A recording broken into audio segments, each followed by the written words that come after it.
Ukrainian forces continue to hold the defense of Pokrovsk in the Donetsk region. Currently, there is no talk of Russian troops controlling the city or of the Ukrainian Defense Forces being operationally encircled, according to the Commander-in-Chief of the Armed Forces of Ukraine, Oleksandr Syrskyi. Commander-in-Chief Oleksandr Syrskyi noted that stabilizing the situation in the Pokrovsk, Myrnohrad operational area depends on the level of coordination and coherence among military command bodies, units, and subunits involved in combat operations. To this end, I made a trip to the Pokrovsk direction. Together with commanders, we focused on the results of previously assigned tasks and planned further actions, the Commander-in-Chief said. According to him, the Pokrovsk direction remains the main focus in terms of the enemy's offensive. This is where the highest number of daily enemy assault actions is recorded, and a significant part of its formation operating in Ukraine is concentrated. The enemy, in particular, is trying to take advantage of difficult weather conditions. Our main tasks remain the gradual control of designated areas, support and protection of existing logistical routes, as well as organizing additional ones to ensure the timely supply of our defenders with everything necessary and uninterrupted evacuation of the wounded, Syrskyi said. He added that on the approaches to the city and directly within urban areas, constant fighting continues against small enemy assault infantry groups, and less frequently, against light enemy equipment.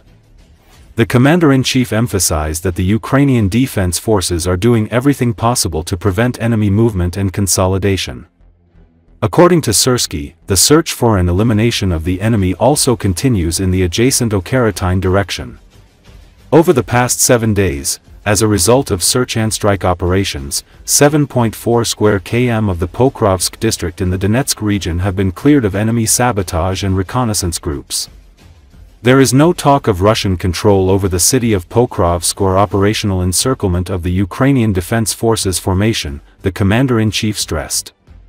The epicenter of the fighting in the Donetsk region remains the Pokrovsk direction. Russian forces are attempting to encircle Pokrovsk from several directions and are sending additional troops there for this purpose. The Russian army took advantage of adverse weather conditions, including dense fog, and infiltrated Pokrovsk. Currently, there are over 300 enemy combatants in the city.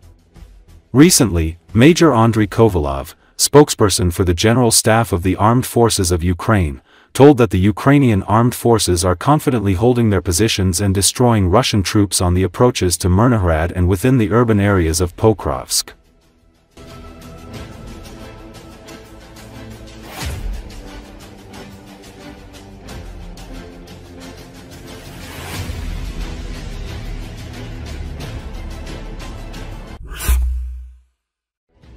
Soldiers of the 4th Rubish Rapid Reaction Brigade of Ukraine defeated the enemy forces and prevented them from strengthening their positions in the Pokrovsk sector. Despite the successful defense, the enemy continues to perform assault operations to capture the positions of the 4th Rubish Rapid Reaction Brigade of the National Guard of Ukraine. In this case, specialists of the 4th Battalion of the Freedom Force of the Rubish National Guard Brigade once again demonstrated their mastery. In the new video, you will see how operators of FPV drones and other UAVs deliver devastating, jewel-accurate strikes on the enemy. However, despite advantage, the Russian army does not always prepare for an assault with high quality, so the use of open vehicles and high speed does not allow it to realize its potential fully. Separately, the 4th Battalion's external pilots demonstrated their ability to destroy the enemy in their positions, including the destruction of enemy fortifications. It should be noted that the use of small assault groups by Russians is becoming more common. Depending on the group, it may consist of 10 to 20 to 30 infantrymen and armored vehicles. Using the terrain and forest belts, they try to get close to the positions of Ukrainian defenders. In one of this episode, Russian motorcycle raids from the south of Pokrovsk didn't get far. The Syrskyi Bucha attack UAV battalion destroyed enemy vehicles trying to enter the town via the Donetsk-Pokrovsk highway. Furthermore, 7th Air Assault Corps of the Ukrainian Armed Forces released data on the situation in Pokrovsk via official information in a messaging app. Enemy actions are taking place under the cover of adverse weather conditions. Thick fog complicates aerial reconnaissance and engagements in open terrain. According to available data, the invaders' goal remains unchanged, to reach the northern borders of the city with a subsequent attempt to encircle the agglomeration. Even under conditions of limited visibility, the defense forces continue to identify and destroy enemy groups in urban areas. To clear the city, various elements of the defense forces are involved: unmanned systems units, assault and air assault units, special operations forces, the National Guard, the National Police, and the Security Service of Ukraine.